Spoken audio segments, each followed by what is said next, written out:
பிரித்தானிய மன்னர் சார்லஸ் இளவரசர் ஆண்ட்ரூவின் மீதமுள்ள பட்டங்களை பறித்து அவரை அரச இல்லமான ரோயல் லொட்ஜிலிருந்து வெளியேற்றுவதற்கான முறையான செயல்முறையை தொடங்கியுள்ளதாக பாக்கிங்ஹாம் அரண்மனை தெரிவித்துள்ளது. இதனால் அவர் இனி ஆண்ட்ரூ மவுண்ட்பேட்டன் வின்சர் என்று அழைக்கப்படவுள்ளார்.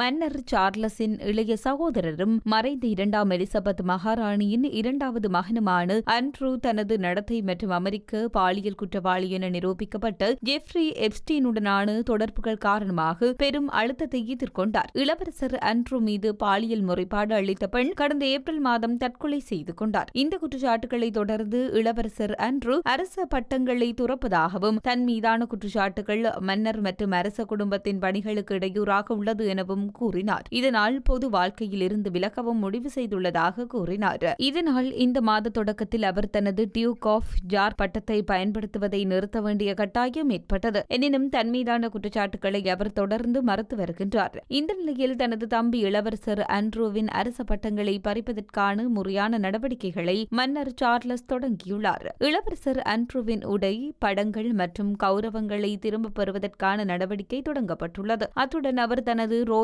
லொட்ஜில் இருந்து வெளியேறி தனியார் தங்குமிடத்திற்கு செல்லவுள்ளதாக கூறப்படுகின்றது.